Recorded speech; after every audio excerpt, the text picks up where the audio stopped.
नेकपा एमाले जिन्दाबाद, vote केमा हलोमा। नेपाली कांग्रेस जिन्दाबाद, vote केमा कलममा। हामीले त्यो दृश्य देख्यौँ नि। प्रदेशमा पनि यति महिना तिमीले खाने, यति महिना मैले खाने भन्ने उहाँहरूले सम्झौता गरिसक्नुभयो। त्यहाँ फेरि सबै मन्त्रीहरू फेरिनेछन्, त्यहाँ मुख्यमन्त्री फेरिनेछन्, कर्मचारी प्रशासन फेरिनेछ। अनि कहाँनिर स्थायित्व भयो त? कोही संविधानमा आगो लगाउनेछन्, कोही जातीय आधारमा देश टुक्र्याउनुपर्छ भन्ने छन्। कतिपय मानिसहरू संविधान दिवसलाई कालो दिवस मनाउने, संविधानलाई आगो लगाएर जलाउने, तर त्यही संविधान अन्तर्गत मन्त्री पद खाने, सांसद पद खाने, भत्ता खाने, त्यसको लागि अनेक साँठगाँठ गर्ने, राज्यका सुविधाहरू पाइएन भनेर त्यहाँ सङ्घर्ष गर्ने, त्यो काम गर्ने, अनि त्यही संविधानलाई हामी मान्दैनौँ, त्यसलाई आगो लगाउँछौँ भन्ने यस्ता खालका जुन राजनीतिक चरित्र र प्रवृत्तिहरू छन्, यसले देशमा राजनीतिक स्थायित्व कायम हुन सक्दैन। नेकपा एमालेको सदस्य भएर आलोचना गरिस् भन्नुहोला, तर मैले नेपालको नागरिकको हैसियतले नेपालको संविधान लेखेको कुरा कुनै सरकार चलाउने, राज्य चलाउने, पार्टीमा चलाउने मान्छेले गरेन भने औल्याउने कि नऔल्याउने? ल भन्नुहोस् त। आज जुन 1 करोड झन्नै मानिसहरूले देश छोडिसकेको भन्ने हामी सुनिरहेका छौँ, तिनीहरूलाई आफ्नो देशप्रति भरोसा विश्वास गरेर देशभित्र राख्न, फर्काउन आज 75 लाख जति घरहरू भनेको छ सरकारी तथ्याङ्क अनुसार देशमा, त्यसमा झन्नै 5 लाख घरहरू खाली छन्, 1/3 जग्गा जमिन बाँझो छ। सारा विद्यार्थीहरू हाम्रा प्राविधिक शिक्षण संस्थाहरूमा समेत भर्नाको जति त्यहाँ सङ्ख्या छ त्यति भर्ना हुन सकिरहेको छैन। हाम्रा महिलाहरू कयौँ ठाउँमा रात्रि क्लबमा नर्तकी हुन बाध्य छन्। अफ्रिकादेखि, दक्षिण अमेरिकादेखि, खाडी मुलुकदेखि भारतका गल्ली गल्लीमा भने कतिपय युवाहरू युक्रेनको युद्धमा भाडाका सिपाही भएर आफ्नो जीवन गुमाउन बाध्य छन्। अहिले भर्खरै गृह मन्त्रालयमा यो सरकार आएपछि नागरिकता समस्या समाधान समिति भनेर कर्मचारीको एउटा समिति बनाइएको छ। नेपालमा जहिले जहिले राजनीतिक परिवर्तन हुन्छ, जहिले जहिले सरकार परिवर्तन भएर एउटा अस्थिर वातावरण सिर्जना हुन्छ, तहिले तहिले नागरिकताको विषयलाई एकदम उठाइन्छ। कयौँ पटक समिति बनेका छन्, आयोग बनेका छन्, कुनै पनि देशमा यस्तो हुँदैन। तर यहाँ किन गरिन्छ? नेपालमा जनसङ्ख्याको राजनीतिबाट नेपालको चिरकालीन अस्तित्वलाई समाप्त गरिदिने। नेकपा एमाले र नेपाली काङ्ग्रेस जस्ता ठुला राजनीतिक दलहरू आइसकेपछि तपाईँले न्यूनतम कार्यक्रममा यो कुरा उल्लेख भएको देख्नुभयो। अहिले यो 2 महिनामा मात्रै नेपाल सरकारले झन्नै 95 अर्ब रुपैयाँ विदेशी ऋण लिएको छ। झन्नै 25 खर्ब सार्वजनिक ऋण पुग्न लागिसक्यो। त्यसको आधा जति बाह्य ऋण छ। यो बजेटमा मात्रै 3 खर्ब रुपैयाँ वित्तीय व्यवस्थापनको नाममा नेपालले ब्याज तिर्नुपर्छ। हामी त ठुल्ठुला साउजीका ऋणी भइसक्यौँ। नेपालको निशाना छापमा लिम्पियादुरा लिपुले कालापानी सम्मिलित नक्सा जारी गर्ने, अनि भारतका प्रधानमन्त्रीसँग भेट्दा वा भारतका प्रधानमन्त्री परराष्ट्र मन्त्री नेपाल आउँदा टेबलमा बस्दा त्यो कुरामा चुइक्क नबोल्ने, मिल्यो त कुरा? नेपाललाई अर्को देशको राज्य बनाउँछु भन्ने कुरा आउँदा अनि नेपाली काङ्ग्रेस र नेकपा एमाले जस्ता ठुला शक्तिशाली दलहरू भएको शक्तिशाली सरकारले त्यसको खोजी गर्नुपर्छ कि पर्दैन? सहकारीमा करोडको कुराहरू हेर्नु, तपाईँ हामी त कल्पना पनि गर्न सक्दैनौँ। नेपालको इतिहासमा यत्रो ठुलो आर्थिक घोटाला भएकै छैन। यो पहिलोपटक भएको। 2 खर्ब 75 अर्बभन्दा बढ्ता। कल्पना गर्नुहोस् त। एउटै सहकारीमा 16 अर्ब, 8 अर्ब, 6 अर्ब। यो ब्रह्म लुट हो। यसरी लुट्ने लुटाहरूको विरुद्धमा जनताले पनि आवाज उठाउनुपर्छ र यसमा कडा कारबाही गर्नुपर्छ। यसमा यदि तलमाथि भयो भने सोझै सरकारले ती ठगहरूको पक्ष लिएको प्रमाणित हुन्छ। वर्तमान सरकारमा बस्ने जुन राजनीतिक दलहरू छन्, नेकपा एमाले जसको म सदस्य छु, नेपाली काङ्ग्रेस, महन्त ठाकुरजीको दल, सिके राउतजीको दल, यी दलहरूको कुन सिद्धान्त मिल्छ, कुन नीति मिल्छ, कुन कार्यक्रम मिल्छ? अझ तपाईँहरूले विगतको निर्वाचनमा हेर्नुभयो भने त्यति बेला विपरीत सिद्धान्त भएका, विपरीत मान्यता भएका, विपरीत लक्ष्य र उद्देश्य भएका राजनीतिक दलहरूले निर्वाचनमा गठबन्धन गरे। यसलाई अलिकति ठोस भाषामा कुरा गर्ने हो, जनताले बुझ्ने भाषामा प्रयोग गर्ने हो भने नेकपा एमाले जिन्दाबाद, भोट केमा हलोमा।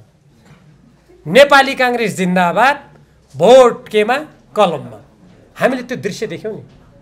राजनीतिक अस्थिरताको बिउ यस्तै गरेर आफ्ना घोषित नीति उद्देश्य अनुसार नचल्ने, संविधानको बाध्यात्मक व्यवस्था जसले राजनीतिक दलहरूलाई यो बहुदलीय प्रतिस्पर्धात्मक व्यवस्थामा निश्चित दर्शन, सिद्धान्त, नीतिको आधारमा अगाडि बढ्नुपर्छ भनेर निर्देशित गरेको छ, त्यसको उल्लङ्घन गर्ने। यसको अनिश्चयको बिउ त्यहाँ छ। जहाँसम्म सरकार निर्माण गर्दा अब सरकारलाई स्थायित्व दिने भन्ने प्रसङ्ग छ। सरकारको स्थायित्व हामीले सामान्यतया 5 वर्षको लागि एकपटक हुने जुन निर्वाचन हुन्छ, त्यो निर्वाचन पश्चात कमसेकम पनि त्यो सरकार 5 वर्षको लागि चलोस्। त्यसले संविधान बमोजिम, आफ्ना घोषित नीति र उद्देश्य बमोजिम देशलाई, देशको राष्ट्रिय सुरक्षा, सार्वभौमसत्ता, स्वाधीनता, स्वाभिमानलाई बलियो बनाएर आजको प्रतिस्पर्धी विश्वमा काम गरोस् भन्ने त्यो राजनीतिक स्थायित्वको अर्थ त्यो हुन्छ। अमुक व्यक्तिले अमुक राजनीतिक दलसँग मिलेर 1 वर्ष, 6 महिना, 1.5 वर्षको लागि सरकार बनाउँदा त्यो राजनीतिक अस्थिरता हुने। अर्को कुनै दलले 1.5 वर्षको लागि प्रधानमन्त्री बाँडीचुँडी खाउँ भनेर भन्दा, वा प्रदेशमा मुख्यमन्त्री वा मन्त्रीहरूले हामी 6 महिनाको लागि, 12 महिनाको लागि, 18 महिनाको लागि, 20 महिनाको लागि हामी यस्तो यस्तो पद बाँडीचुँडी खाउँ, मुख्यमन्त्री फलानु दलको यति महिना, फलानु दलको यति महिना भनेर भागबन्डा गरेर, अनि त्यति बेला सरकार परिवर्तन हुँदा राजनीतिक स्थायित्व हुने त्यो हुन सक्दैन। जस्तै उदाहरणको लागि अहिले हाम्रो पार्टीको अध्यक्ष केपी ओलीजी प्रधानमन्त्री हुनुहुन्छ। अब बाँकी जुन 3.5 वर्षभन्दा अलिकति कम छ, उहाँ त्यो अवधिको लागि पुरै प्रधानमन्त्री हुने भएदेखि विपरीत सिद्धान्तका राजनीतिक दल भए पनि यसले एक हदसम्म सरकारको स्थायित्व हुने रहेछ भनेर हामी सोच्न सक्थ्यौँ, तर त्यो त छैन। 1.5 वर्षपछि त उहाँले प्रधानमन्त्री छोड्नुपर्छ। अहिलेको सहमति अनुसार यदि त्यो सहमति अगाडि गयो भने त्यसपछि मन्त्रीहरू पनि कतिपय फेरबदल हुन्छन्। प्रदेशमा तपाईँहरूले देख्नुभयो होला नि, प्रदेशमा पनि यति महिना तिमीले खाने, यति महिना मैले खाने भन्ने उहाँहरूले सम्झौता गरिसक्नुभयो। त्यहाँ फेरि सबै मन्त्रीहरू फेरिनेछन्, त्यहाँ मुख्यमन्त्री फेरिनेछन्, कर्मचारी प्रशासन फेरिनेछ। अनि कहाँनिर स्थायित्व भयो? स्थायित्व त्यहाँ अर्थमा छ त? अहिले मैले सुनिरहेको छु, यहाँहरू सञ्चारकर्मी साथीहरू हुनुहुन्छ, यहाँहरूलाई अझ बढी थाहा होला, अहिले प्रशासन यन्त्रभित्र प्रशासन सञ्चालन गर्ने न्यूनतम मूल्य मान्यतालाई समेत मिचेर व्यापक रूपमा कर्मचारीहरूको सरुवा भइरहेको छ भन्ने कुरा हामी दिनदिनै समाचार माध्यममा पढिरहेका छौँ। अझ कतिपय ठाउँमा आफ्ना मान्छे, निकटका मान्छे वा आफूले रुचाइएका मान्छे ल्याउने नाममा कर्मचारीहरूको निरन्तर कतिपय कर्मचारीमाथि अत्याचार हुने गरी सरुवा भइरहेको हामी सुन्दछौँ। अनि कहाँनिर स्थायित्व भयो त? त्यसकारण राजनीतिक स्थायित्व हामी सुशासनको लागि आवश्यक हुन्छ भने ठान्छौँ भने सबभन्दा पहिले नेपालको संविधान बमोजिम राजनीतिक दलहरू संविधानको धारा 269 बमोजिम आफ्नो सिद्धान्त, नीति, आदर्श र यो राष्ट्रको सर्वोपरि हितमा काम गर्ने, राष्ट्र हित विपरीत कुनै आचरणमा वा काम गरेमा संविधानको धारा 5 बमोजिम सङ्घीय कानुन ल्याएर दण्डित गर्ने जुन व्यवस्था छ त्यो क्रियाशील हुनु पर्यो नि। अनि संविधानको धारा 5 बमोजिम राष्ट्रिय हितको रक्षा गर्नको लागि आवश्यक पर्ने सङ्घीय कानुन अहिलेसम्म किन नल्याएको? अनि कसरी देश एउटा सुशासनको बाटोमा सुनिश्चित किसिमले कसरी अगाडि बढ्न सक्छ? सिद्धान्त, मूल्य, मान्यता सम्पूर्ण कुरालाई मिचेर हामी सुनिश्चित मार्गमा जान्छौँ भन्ने कुरा के सम्भव हुन्छ र? विपरीत सिद्धान्त भएका राजनीतिक दलहरू हामी एक ठाउँमा आउनुको अर्थ हामीले संविधान संशोधन गर्नको लागि हो भन्ने 7 बुँदे सहमतिमा त्यसको नीतिगत कुराहरू उल्लेख गरिएको छ। हामीले त्यस सरकारको न्यूनतम साझा कार्यक्रम पनि देख्यौँ। त्यसलाई कार्यक्रम भनिएको छैन, त्यसलाई नीतिगत प्रतिबद्धता भनिएको छ। र त्यसमा संविधान संशोधनको कुरा के ठोस रूपमा आउला कि भनेर मैले त अपेक्षा गरेको थिएँ। तर त्यहाँ हेरेको त त्यहाँ त के कुरा लेखिएको रहेछ भने हामी अब जनताको माझमा गएर अनि के कुरा चाहिँ हामीले त्यसमा सोच्याउनु पर्ने हो, के कुरा हेर्नु पर्ने हो, त्यसपछि हामी गर्छौँ। अब के आउँछ त ल भन्नुहोस्? नेकपा एमाले र नेपाली काङ्ग्रेस जस्ता क्रमशः दोस्रो र पहिलो ठुलो संसदका राजनीतिक दलहरूले साँच्चीकै नेपालको संविधानमा कुनै संशोधन नेपालको राष्ट्रिय हित, नेपाली जनताको सरकार, नेपाली जनताको हक अधिकार, हाम्रो आर्थिक समुन्नति, आजको प्रतिस्पर्धी विश्वमा हामी नेपालीहरू शिर ठाडो गरेर हिँड्नको लागि संविधानको कुनै प्रावधान या कुनै धारा, कुनै व्यवस्था परिवर्तन गर्न आवश्यक ठानेको भए अनि ठुला दलले त्यो कुरा प्रष्ट रूपमा भन्नुपर्छ कि पर्दैन? प्रस्ताव ल्याउनुपर्छ कि पर्दैन?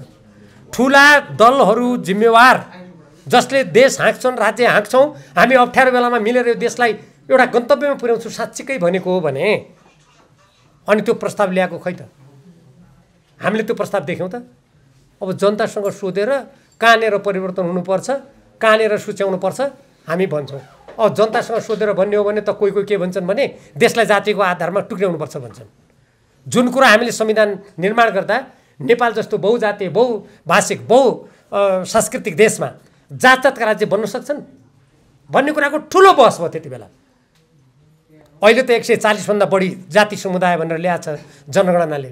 सायद एउटै जाति समुदायका पनि विभिन्न त्यसका उपजातिहरूलाई पनि जाति भनेको होला। त्यति बेला 124 जाति समुदाय भन्ने थियो। अनि नेपालमा 124 जाति समुदायका राज्य बन्न सक्छन्? सम्भव छ? हुन त आजकल पुष्पकमल दाहाल प्रचण्डजीले बोलेको हामी सुन्छौँ। हामीले त उहिले भनेको हो नि, अब 14वटा राज्य चाहियो। अनि उहाँलाई हिजो प्रधानमन्त्री हुँदाखेरि के बिर्सिनु भएको थियो र? अनि अहिले 14 राज्य चाहियो।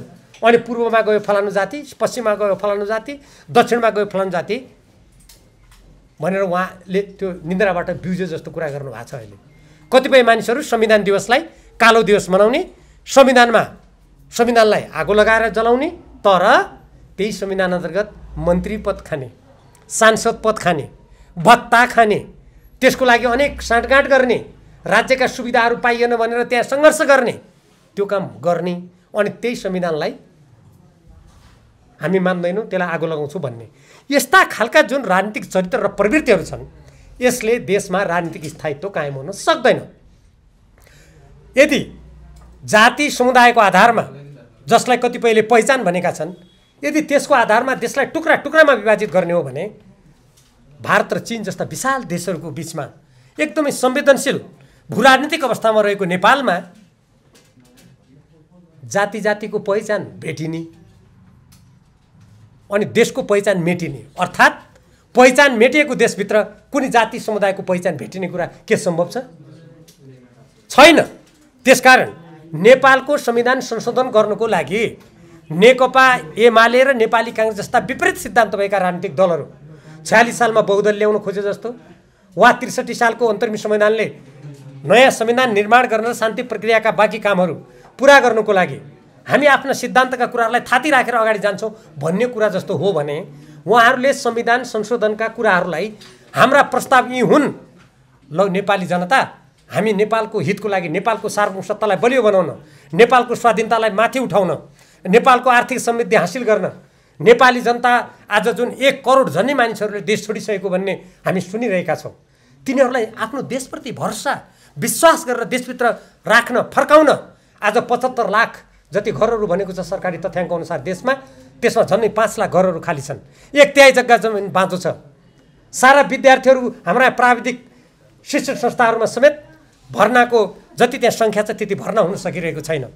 हाम्रा महिलाहरू कयौँ ठाउँमा रात्रि क्लबमा नर्तकी हुन बाध्य छन्, अफ्रिकादेखि दक्षिण अमेरिकादेखि खाडी मुलुकदेखि भारतका गल्ली गल्लीमा भने कतिपय युवाहरू युक्रेनको युद्धमा भाडाका सिपाही भएर आफ्नो जीवन गुमाउन बाध्य छन्। र यी कुराहरूलाई सम्बोधन गर्नको लागि अब नेपाली काङ्ग्रेस र नेकपा एमाले जस्ता ठुला राजनीतिक दलहरू हामी सरकारमा आएर संविधानका यी धाराहरू, यी दफा, कानुनका यी प्रावधानबाट हामी राष्ट्रले अहिले सामना गरिरहेका चुनौतीको सामना गर्छौँ भन्ने प्रस्ताव ल्याएको भए हो कि क्या हो? यो सरकार चाहिँ वास्तवमा संविधान संशोधन गरेर अनि यी राष्ट्रका समस्याहरू समाधान गर्न अग्रसर भएको क्या हो भनेर सोच्ने स्थिति हुन्थ्यो। त्यो त केही पनि छैन। अब जनताबाट सोध्ने भनेको कहिले सोध्ने हो? अहिले जनता त थरीथरीका छन्, कोही संविधानमा आगो लगाउने छन्, कोही जातीय आधारमा देश टुक्र्याउनु पर्छ भन्ने छन्, कोही हामी यो खुला जुन यो हाम्रो यो अन्तर्राष्ट्रिय कानुन बमोजिम नियमित नगरिएको जुन हाम्रो सिमाना छ त्यो यस्तै राख्नुपर्छ भन्ने छन्। कोही अहिले तपाईँहरूले सुन्नुभएको छ छँदैछ सबैले, अहिले भर्खरै गृह मन्त्रालयमा यो सरकार आएपछि नागरिकता समस्या समाधान समिति भनेर कर्मचारीको एउटा समिति बनाइएको छ। नेपालमा जहिले जहिले राजनीतिक परिवर्तन हुन्छ, जहिले जहिले सरकार परिवर्तन भएर एउटा अस्थिर वातावरण सिर्जना हुन्छ, तैले तैले नागरिकताको विषयलाई एकदम उठाइन्छ। कयौँ पटक समिति बनेका छन्, आयोग बनेका छन्, कुनै पनि देशमा यस्तो हुँदैन। तर यहाँ किन गरिन्छ? नेपालमा जनसङ्ख्याको राजनीतिबाट नेपालको चिरकालीन अस्तित्वलाई समाप्त गरिदिने त्यो दुराशयबाट भएको छ भन्ने कुरा त मैले संविधान सभामा रहँदा त्यहाँ नागरिकताको बारेमा जे जस्ता बहस भए त्योबाट मैले प्रश्न देखेको छु। अहिले सुन्नमा के आएको छ भने कतिपय विदेशीहरू जो हाम्रो यो नियमन नगरिएको सिमानाबाट फाइदा उठाएर नेपालमा आएर बसेका छन्, उनीहरूलाई अब नेपाली नागरिक बनाउने प्रपञ्च अनुसार यो खेल खेलिएको छ भन्ने सुन्नमा आएको छ। अब यो त भोलि व्यवहारमा थाहा होला। यहाँहरू जस्तो सञ्चारकर्मी साथीहरूले अझ खोज्नु भए राम्ररी प्रश्न हुनेछ। म यही प्रसङ्गमा सर्वोच्च अदालतले यो गएको वर्ष वैशाखमा अलि अगाडि, मैले ठ्याक्कै मिति अहिले म फेरि सम्झेपछि भनौँला, उहाँ सर्वोच्च अदालतले एउटा फैसला गरेको छ। त्यो मुद्दा अधिवक्ता डाक्टर चन्द्रकान्त गेवाली र सीमाविद बुद्धिनारायण श्रेष्ठ समेतले मिलेर नेपाल सरकारको विरुद्धमा दायर गरेको मुद्दामा सर्वोच्च अदालतले फैसला गरेर के भनेको छ भने, त्यसमा सीमा नियमनको उहाँहरूले माग गर्नुभएको थियो। सर्वोच्च अदालतले प्रष्ट भाषामा यो नियमन नगरिएको जुन हाम्रो सिमाना छ, यसबाट तस्करी, आतंकवाद र अन्य कयौँ अवांछित गतिविधि हुन सक्ने भएको, कयौँ ठाउँमा हाम्रो सीमा विवाद भएर हाम्रो भौगोलिक अखण्डतामा समेत आँच पुग्न सक्ने र एउटा स्वतन्त्र सार्वभौम देशले आफ्नो आर्थिक समुन्नतिको लागि छिमेकी भारतसँग राम्रो सम्बन्ध कायम गर्नुको लागि समेत सीमा नियमन गराउनु, त्यहाँ बाहिरबाट विदेशबाट आउने जति पनि मानिसहरू छन् उनीहरूको लेखा राख्नु भनेर स्पष्ट शब्दमा परमादेश गरेको समय कति भइसक्यो। सरकार किन काम गर्दैन थियो? किन नगरेको? त्यस्तै गरेर सर्वोच्च अदालतले बाहिरबाट जति पनि तरकारी, खाद्यान्न, फलफुल अर्थात् मासु नेपालमा आउँछ, त्यसलाई त्यहाँ विषादीको मात्रा कति छ प्रयोग गरेर मात्रै नेपाली जनताको हातमा जानु दिनु भनेर आदेश गरेको कति समय भइसक्यो। नेपाल सरकार किन गर्दैन? अनि यो नेकपा एमाले र नेपाली काङ्ग्रेस जस्ता ठुला राजनीतिक दलहरू आइसकेपछि तपाईँले न्यूनतम कार्यक्रममा यो कुरा उल्लेख भएको देख्नुभयो? अझ सर्वोच्च अदालतले केसम्म भनेको छ भने, आफ्नो सिमानाको सुरक्षा, जनताको रक्षा गर्नु सरकारको पहिलो कर्तव्य हो। यस सम्बन्धमा लिपुले, कालापानी, लिम्पियाधुरामा समेत जुन बाह्य अतिक्रमण छ, ती सबै कुरालाई ध्यानमा राखेर त्यसमा पनि सार्थक वार्ता गर्नु सर्वोच्च अदालतले परामर्श जारी गरेको छ। सरकार किन वार्ता गर्दैन? अनि सरकारको न्यूनतम कार्यक्रममा त्यो देख्नुभयो तपाईँहरू कसैले? अनि कसरी हाम्रो देश एउटा राजनीतिक सुनिश्चित वातावरणमा जान्छ, एउटा गन्तव्यतर्फ अगाडि बढ्छ भनेर हामीले कसरी आशा गर्ने? सर्वोच्च अदालतले दिएको आदेशसम्म सरकारले सुन्न चाहँदैन, कार्यान्वयन गर्न चाहँदैन भने हामी कानुनी शासन र सुशासनको बाटोमा सरकार ढुक्क रूपमा अगाडि बढेर हामी नेपाली जनताले आशा गरेको, अपेक्षा गरेको समृद्ध नेपाल, कसैको अगाडि कहिल्यै नझुकेको, कसैको उपनिवेश नभएको हाम्रो स्वाधीन नेपालका हामी स्वाभिमानी नेपाली भनेर संसारको अगाडि शिर ठाडो गरेर हिँड्ने वातावरण बन्यो भनेर हामीले कसरी पत्याउने? म त्यसकारण यहीँबाट माग गर्न चाहन्छु, नेकपा एमाले र नेपाली काङ्ग्रेस जस्ता ठुला राजनीतिक दलहरू जो यो बहुदलीय प्रतिस्पर्धात्मक व्यवस्थामा एकअर्काको विकल्पको रूपमा संसदमा रहने, एउटाले गल्ती गर्यो भने अर्काले खबरदारी गरेर सन्तुलन र नियन्त्रणको काम गर्ने भन्ने हामीले परिकल्पना गरेका थियौँ। अब त्यो पनि नभएर उहाँहरू एक ठाउँमा आइसकेपछि ल अरू कुरा त भएन, अदालतको आदेश कार्यान्वयन गर्नुहोस् न त। अहिले भर्खरै तपाईँहरूले एउटा कुराको जानकारी अवश्य प्राप्त गर्नुभएको होला। केही समय अगाडि संयुक्त राष्ट्र महासभामा प्यालेस्टाइनी जनताको स्वतन्त्र राज्यको अधिकारको बारेमा मतदान भयो। यो प्यालेस्टाइनी जनताको स्वतन्त्र राज्यको बारेमा धेरै लामो समयदेखि संयुक्त राष्ट्रसङ्घीय प्रणालीमा छलफल हुँदै आएको छ, बहस हुँदै आएको छ। धेरै देशहरूले प्यालेस्टाइनी जनताको स्वतन्त्र राज्यको पक्षमा मतदान पनि गरेका छन्। त्यहाँ मतदान भयो।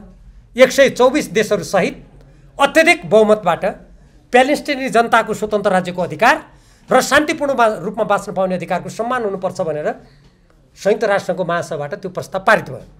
दक्षिण एसियाका बङ्गलादेश, श्रीलङ्का, मालदिभ्स, भुटान समेतले प्यालेस्टाइनी जनताको त्यो अधिकारको पक्षमा मतदान गरे। नेपालले यसभन्दा अगाडि सधैँ संविधान बमोजिम पनि हाम्रो पार्टी जुन हाम्रो सरकारको नीति हो त्यो नीति बमोजिम प्यालेस्टाइनी जनताको त्यो अधिकारको पक्षमा आफूलाई उभ्याउँदै आएको थियो। तर यसपटक भारतको इजरायलसँगको सम्बन्ध, खास गरी भारतीय प्रधानमन्त्री र त्यहाँका प्रधानमन्त्री बेन्जामिन नेतान्याहुसँगको उहाँहरू दुईजनाको बिचको जुन सम्बन्धको गतिशीलता हो त्यो कारणले होला या अन्य कुनै सामरिक कारणले होला, भारत त्यसमा अनुपस्थित भएर बस्यो। उसले मतदान गरेन, पक्ष विपक्षमा दुईटैमा गरेन। अनि नेपालले पनि त्यही गर्यो। अनि नेपालको संविधानको धारा 51 मा नेपालको परराष्ट्र नीति, संयुक्त राष्ट्रको बडापत्र, असंलग्नता, पञ्चशीलका सिद्धान्त, विश्व शान्तिको आधारमा राष्ट्रिय हितलाई सर्वोपरि राखेर सञ्चालन, स्वतन्त्र रूपमा सञ्चालन गरिनेछ। विगतका सबै असमान सन्धि सम्झौताको पुनरावलोकन गरिनेछ र अब उपरान्त त्यस्ता कुनै पनि सम्झौता समानता र पारस्परिक हितको आधारमा गरिनेछ भनेर जुन संविधानमा लेखिएको छ, अहिले संयुक्त राष्ट्रसङ्घमा नेपालले आफ्नो विगतदेखि अवलम्बन गर्दै आएको स्वतन्त्र परराष्ट्र नीति अन्तर्गत न्याय र शान्तिको पक्षमा उभिने बाटोलाई तिलाञ्जली दिएकी थिएन। यो नेपालको स्वतन्त्र परराष्ट्र नीतिमा आएको गम्भीर विचलन हो। अब यसरी कर्मचारी प्रशासनमा पनि त्यसका मूल्य मान्यतालाई मिचेर सरुवा मात्रै गर्ने, सरकार गठन गर्दाखेरि पार्टीका घोषित नीति, संविधानको धारा विपरीत गतिविधि गर्ने, परराष्ट्र नीतिमा अघि मैले भने जस्ता क्रियाकलाप गर्ने। अनि हामी चाहिँ राजनीतिक स्थायित्व दिन्छौँ भने स्थायित्व के को आधारमा? स्थायित्व राजनीतिक नीतिमा हुनु पर्यो, सुशासन ल्याउने कुरामा हुनु पर्यो, कर्मचारी प्रशासनलाई निष्पक्ष ढङ्गले सञ्चालन गर्ने कुरामा हुनु पर्यो, सुरक्षा निकायलाई स्वतन्त्र रूपमा उनीहरूको आफ्नो चाहिँ व्यावसायिक उन्नति प्रगतिको लागि उनीहरूले ढुक्क भएर काम गर्ने वातावरण हुनु पर्यो, व्यवसायीहरूले ढुक्कसँगले काम गर्ने वातावरण हुनु पर्यो, किसानहरूले उनीहरूको हितमा निश्चित रूपमा काम गर्ने स्थिति हुनु पर्यो। देशका युवाहरूले यो हाम्रो देश हो, हामी पढ्यौँ लेख्यौँ ज्ञान प्राप्त गऱ्यौँ भने हामीले यो देशमा काम पाउँछौँ, यो देशमा हाम्रो आवाज सुनिन्छ भन्नु उनीहरूले विश्वास गर्ने वातावरण हुनु पर्यो। तब न देशमा राजनीतिक स्थायित्व हुन्छ, तब न सुनिश्चितता हुन्छ, तब न सुशासन कायम हुन्छ। अब यी जम्मै आदर्श, सिद्धान्त, नीति, मूल्य, मान्यतालाई कुल्चेर गन्तव्यहीन, लक्ष्यहीन, उद्देश्यहीन, आदर्शहीन यात्रा गर्ने। अनि तेस्रो यात्रामा हामी त सुनिश्चित ढङ्गले अब राजनीतिक स्थायित्वका साथ हामी समृद्धि हासिल गर्छौँ भन्ने कुरा त्यो काल्पनिक कुरा मात्रै हो। तपाईँहरूले भर्खरै सुन्नुभयो होला, अहिले यो 2 महिनामा मात्रै नेपाल सरकारले झन्नै 95 अर्ब रुपैयाँ विदेशी ऋण लिएको छ 2 महिनाभित्रमा। केही समय अगाडि नेपालको कुल गारस्थे उत्पादनको 43% सार्वजनिक ऋण थियो, अहिले त त्यसले 44% नागिसकेको छ, झन्डै 45% पुग्न लागेछ। झन्डै 25 खर्ब सार्वजनिक ऋण पुग्न लागिसक्यो, त्यसको आधा जति बाह्य ऋण छ। यो बजेटमा मात्रै 3 खर्ब रुपैयाँ वित्तीय व्यवस्थापनको नाममा नेपालले ब्याज तिर्नुपर्छ। हामी त ठुल्ठुला साउजीका ऋणी भइसक्यौँ। अनि यत्रा ठुला राजनीतिक दल एक ठाउँमा आएपछि नेपालको संविधानले हामी बाह्य ऋण र सहयोग नेपालको प्राथमिकताको क्षेत्रमा मात्रै लिने, स्वदेशी कच्चा पदार्थमा आधारित उद्योग धन्दालाई प्रश्रय दिने, राष्ट्रिय अर्थतन्त्रको निर्माण गर्ने भन्ने कुरा, खोइ म त यो सरकारको नीति त्यो न्यूनतम जुन नीतिगत प्रतिबद्धता भनेको छ त्यसलाई कार्यान्वयन गर्ने कुरा त मैले कहीँ पनि देखिनँ। अब मैले यसो भन्दा उहाँहरू नेकपा एमालेको सदस्य भएर आलोचना गरिस् भन्नु होला, तर मैले नेपालको नागरिकको हैसियतले नेपालको संविधान लेखेको कुरा कुनै सरकार चलाउने, राज्य चलाउने, पार्टी चलाउने मान्छेले गरेन भने औल्याउने कि नऔल्याउने? ल भन्नुहोस् त। मैले त शपथ खाएको छु पार्टीको सदस्य हुँदा, कसैको धक नमानी, देशको पक्षमा, बाह्य हस्तक्षेपको विरुद्धमा इमान्दारीपूर्वक म दृढतापूर्वक उभिनु छु भनेर शपथ खाएको छ नि। सांसद हुँदा पनि त्यस्तै शपथ खाएको छ, अहिलेका मन्त्री उनीहरूले पनि खाएको होला है। अनि त्यो शपथ अनुसार मान्छेले बोल्नुपर्छ पर्दैन देशको नागरिक भएर। आज हाम्रा सिमाना मिचेका छन्, लिम्पियादुरा लिपुले कालापानीमा हाम्रो भूमिमा अतिक्रमण भएको छ। कुनै पनि देशभक्त नागरिकले यो अतिक्रमण नगर्नुहोस् भन्नु पर्दैन। मलाई भारतप्रति मेरो कुनै पूर्वाग्रह छैन, म कूटनीति शास्त्रको विद्यार्थी पनि हो, कुनै देशप्रति पूर्वाग्रह राखेर यत्तिकै विरोध गर्ने मेरो कुनै मनसाय छैन। तर अर्काको देशको भूभाग मिच्ने त संसदको सर्वसम्मतबाट नेपालको निशाना छापमा लिम्पियादुरा लिपुले कालापानी सम्मिलित नक्सा जारी गर्ने अनि भारतका प्रधानमन्त्रीसँग भेट्दा वा भारतका प्रधानमन्त्री परराष्ट्र मन्त्री नेपाल आउँदा टेबलमा बस्दा त्यो कुरामा चुइक्क नबोल्ने मिल्यो त कुरा।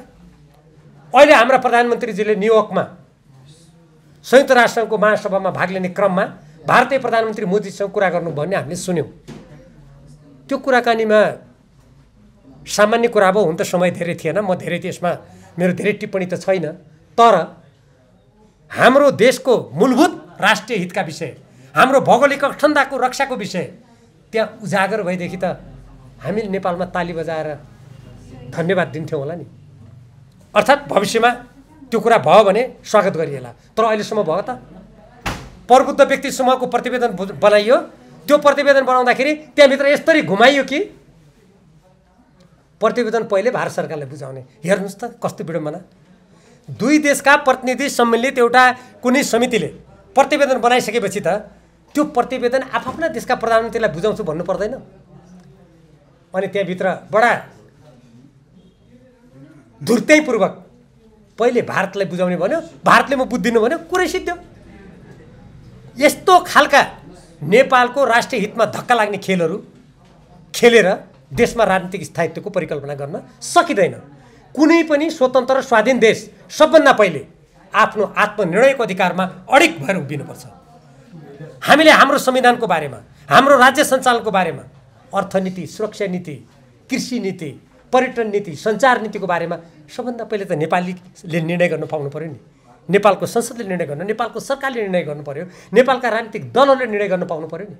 अनि विदेशीहरूले जे हस्तक्षेप गर्यो त्यही हामी दिनदिनै समाचार सुन्छौँ। हाम्रो अर्थतन्त्र कता जाने भन्ने कुरा विदेशी संस्थाहरूले निर्देशन दिएको दिए हामीले दैनिक समाचार सुन्नु परिरहेको छ। के अरू देशमा त्यस्तै हुन्छ? त्यो हुन सक्दैन। मैले आजसम्म नेपालको संविधानले जे भनेको छ, हाम्रै पार्टी नेकपा एमालेको विधानमा सिद्धान्तमा जे छ, अरू पार्टीले जनताका अगाडि निर्वाचन घोषणा पत्र मार्फत नेपालको राष्ट्रिय हितमा जे प्रतिज्ञा गरेका छन् ती कुरा लागू गर भन्यो मेरो। ती लागू भएनन्। त्यहाँ खाली पद, प्रतिष्ठा, रात दिन षड्यन्त्र, गुट उपगुटको स्वार्थ, नैतिकहीन मान्छेको संरक्षण, देशलाई टुक्र्याउँछु भन्ने मान्छेहरूको संरक्षण, यस्तो गर्नु भनेको यो नेपालको राष्ट्रिय हितमा त छैन।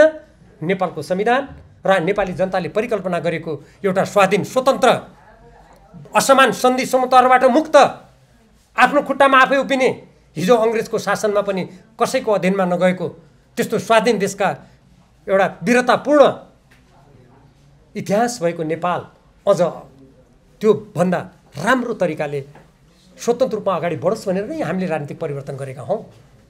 तर अहिले हेर्नुहोला कस्ता कस्ता पात्रहरूका कस्ता कस्ता अभिव्यक्ति आइरहेका छन्, सरकार मौन छ। उदाहरणको लागि राष्ट्रिय स्वतन्त्र पार्टीका स्वर्णिम वाग्लेजीले रवि लामे छानेजी गृहमन्त्री भएको केही दिनमा भारतीय राजदूतसँग गोप्य वार्ता गरेको। त्यो गोप्य वार्तामा यदि हाम्रो कुरा मान्ने हो भने हामी नेपाललाई भारतको राज्य बनाउन तयार छौँ भनेर उहाँले भन्नुभयो। म कुनै पनि ठाउँमा यो बयान दिन र आफूलाई परीक्षामा राख्न तयार छु भनेर त्यही राष्ट्रिय स्वतन्त्र पार्टीका महामन्त्री भन्नुहुन्छ क्या उहाँहरू, मुकुल ढकालजीले सार्वजनिक रूपमा भन्नुभएको छ। देशको सांसद पदमा रहेको व्यक्तिले नेपाललाई अर्को देशको राज्य बनाउँछु भन्यो भन्ने कुरा आउँदा अनि नेपाली काङ्ग्रेस र नेकपा एमाले जस्ता ठुला शक्तिशाली दलहरू भएको शक्तिशाली सरकारले त्यसको खोजी गर्नुपर्छ कि पर्दैन? उहाँहरूसँग बयान लिनुपर्छ कि पर्दैन? बयान लियोस्।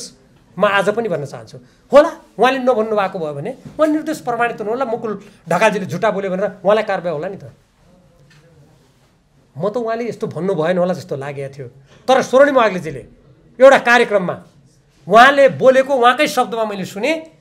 अमेरिकाको जेम्स मोनरो भन्ने त्यति बेलाको धेरै वर्ष अगाडिको जति बेला संसार उपनिवेशवाद र साम्राज्यवादको चङ्गुलमा थियो त्यो बेला उनले मोनरो सिद्धान्त भन्ने अगाडि सारेका थिए। अङ्ग्रेजी भाषामा भन्यो भने मोनरो डक्ट्रिन भनेका थिए। त्यो त्यसको अन्तर्य के थियो भने अमेरिकाको शक्तिलाई अमेरिका वरपरका छरछिमेकीले त्यो शक्ति र त्यो प्रभावलाई स्वीकार गरेर जानुपर्ने भन्ने थियो। उहाँले के भन्नुभयो भने स्वर्णिम वाग्लेजीले दक्षिण एसियामा पनि अब दक्षिण एसियाको मोनरो सिद्धान्त लागू हुन्छ, मोनरो डक्ट्रिन लागू हुन्छ। इतिहासकार बुझ्ने मान्छेले यो कुरा बुझ्छन्। तर उहाँ अङ्ग्रेजी भाषामा भन्नुहुन्छ र नेसनलिजम, कच्चा राष्ट्रवाद मान्नेले यसको विरोध गर्छन्। क्या गजब! यो देशलाई अर्को देशको प्रान्त बनाउने पाकेको राष्ट्रवाद भयो। यो देश अर्काको कब्जामा जान सक्दैन। नेपाल स्वतन्त्र स्वाधीन देश हो, संविधानको घोषणा हो, पार्टीहरूको घोषणा हो, हाम्रा पुर्खाहरूले संरक्षण गरेको यो देश हो भन्दाखेरि अनि त्यो कच्चा राष्ट्रवाद हो। एउटा मैले प्रसङ्गको कुरा त्यो गरेँ। अर्को एकजना सांसदले लिम्पिरा दुरालिपुले कालापानी भारतको हो भनिदियो। अनि यस्ता कुरामा यो शक्तिशाली सरकारले अनुसन्धान छानबिन गर्नुपर्छ कि पर्दैन? कुनै पनि देशमा देशको सार्वभौम सत्ता भौगोलिक अखण्डताको विरुद्ध खुलेआम यसरी बोल्ने छुट हुन्छ? हिजो त ल सरकार बलियो थिएन रे, अब त विपरीत सिद्धान्त भएका काङ्ग्रेस र एमाले एक ठाउँमा आएर अनि अरू सानातिना दलहरूलाई उनीहरूका चरित्र जस्तासुकै भए पनि साथमा लिएर अब 2/3 केही सङ्ख्या मात्रै पुगेको छैन, उहाँहरू त सरकारमा हुनुहुन्छ नि। अनि यस्तो राष्ट्रका मूलभूत विषयमा प्रश्न उठ्दा उहाँहरूले किन छानबिन गर्नुहुन्न? यस्तोमा छानबिन गर्ने सरोकार छैन। हुन त मलाई विस्तृत कुरा थाहा छैन। भर्खरै हामीले दुर्गा प्रसादजीको कुरा सुन्यौँ। अब कसले उजुरी गरेर साइबर कुरा भनेर उहाँलाई तुरुन्तै लगेर प्रहरीमा थुनेको भन्ने हामीले सुन्यौँ। यदि कुनै पनि व्यक्तिले कानुन उल्लङ्घन गर्छ, यो देशको हितमाथि आघात पुर्याउँछ भने म कारबाही गर्नुहुन्न भन्दिनँ। तर यसरी सिङ्गै यो राष्ट्रको स्वाधीनतामाथि सोझै यति निकृष्ट कुराहरू गर्नेलाई के पनि नगर्ने। अब कुन व्यक्तिले कसका कुरा कहाँ आलोचना गरेका थियो, लोकतन्त्रमा एउटा सीमाभित्र आलोचना र विरोध गर्न पाइन्छ, त्यसमा एकदमै छिटो कारबाही गर्ने। यस्ता खालका प्रवृत्तिहरू यी मिल्दैनन्। अब म यही प्रसङ्गमा अर्को एउटा कुरा कोट्याउन चाहन्छु। रवि लामिछानेजीको कुरा। रवि लामिछानेजी को बारेमा आरम्भमा नै उहाँले 2टा नागरिकता, 2टा राजधानी लिनुभएको छ भन्ने कुरा बाहिर प्रष्ट रूपमा आयो। त्यति बेलाका प्रधानमन्त्री पुष्पकमल दाहालजीले बाहिर समाचार माध्यममा आएअनुसार उहाँले महान्यायाधिवक्तालाई आफै फोन गरेर त्यसमा मुद्दा नचलाउने भन्ने कुरा गरेर महान्यायाधिवक्ताले त्यसलाई त्यत्तिकै थन्क्यायो भन्ने हामीले सुनेको हो। त्यसको फेरि अनुसन्धान गरौँ न। अब त शक्तिशाली सरकार आयो, छानबिन गर्नुहोस्। यदि महान्यायाधिवक्ताले 2टा नागरिकता, 2टा राजधानी जो कानुन विपरीत हुन्छ तपाईँ हामीले गऱ्यौँ भने हामीलाई जेल सजाय हुन्छ। यदि त्यो त्यत्तिकै फासफुस गरेको रहेछ भने निजहरूमाथि कारबाही गर्न यो सरकारले अनुसन्धान गरोस्, छानबिन गरोस्। म त्यो हो भनेर अकाट्य भन्दिनँ, तर समाचार माध्यममा बाहिर त्यो जताततै कुरा उठिसकेपछि यति गम्भीर कुरामा शक्तिशाली सरकारले त हात हाल्नु पर्यो नि, ध्यान दिनु पर्यो नि। अब अहिले संसदीय छानबिन समितिबाट सहकारी ठगी प्रकरणका सम्बन्धमा र जनताको अर्बौं रुपियाँ अपचलन गरेको बारेमा सुझावसहित प्रतिवेदन आएको छ। त्यसमा धेरै व्यक्तिहरूको बारेमा प्रश्न छ। कतिपय व्यक्तिहरू एमालेसँग पनि सम्बद्ध छन्, कतिपय व्यक्तिहरू काङ्ग्रेससँग सम्बद्ध छन्, कति अरू दलहरूसँग सम्बद्ध छन्, कति सार्वजनिक क्षेत्रमा हामी ठुला हौँ भनेर दाबी गरिरहेका व्यक्तिहरू छन्।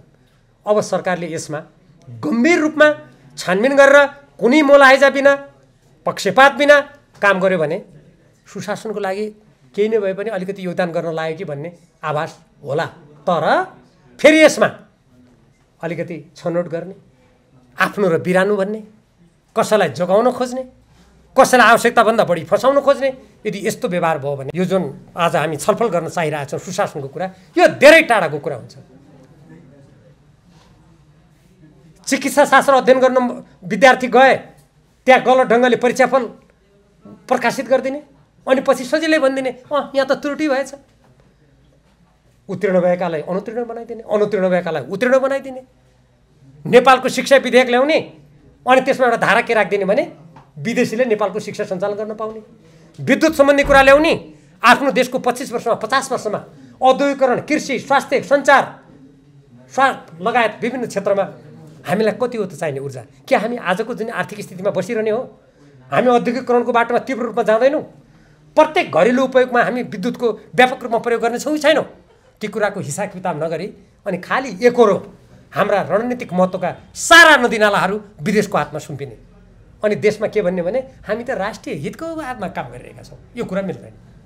मैले यो रवि लामिछानेजीको यो सहकारीसँग सम्बन्धित कुरामा मैले किन यो कुरा जोडेको भने सहकारीमा करोडको कुराहरू हेर्नु तपाईँ हामी त कल्पना पनि गर्न सक्दैनौँ। नेपालको इतिहासमा यत्रो ठुलो आर्थिक घोटाला भएकै छैन। यो पहिलोपटक भएको हो। 2 खर्ब 75 अर्बभन्दा बढ्ता कल्पना गर्नुहोस् त। एउटै सहकारीमा 16 अर्ब, 8 अर्ब, 6 अर्ब यो ब्रह्म लुट हो। सामान्य गरिब जनताले, साधारण जनताले, मध्यम वर्गका जनताले, न्यून मध्यम वर्गका जनताले दुःख गरेर अप्ठ्यारो परेका दुःख परेका बेला हामी यसको सदुपयोग गरौँला भनेर आफ्नो गाँस कटाएर राखेको रकम यसरी लुट्ने लुटाहरूको विरुद्धमा जनताले पनि आवाज उठाउनुपर्छ र यसमा कडा कारबाही गर्नुपर्छ। यसमा यदि तलमाथि भयो भने सोझै सरकारले ती ठगहरूको पक्ष लिएको प्रमाणित हुन्छ।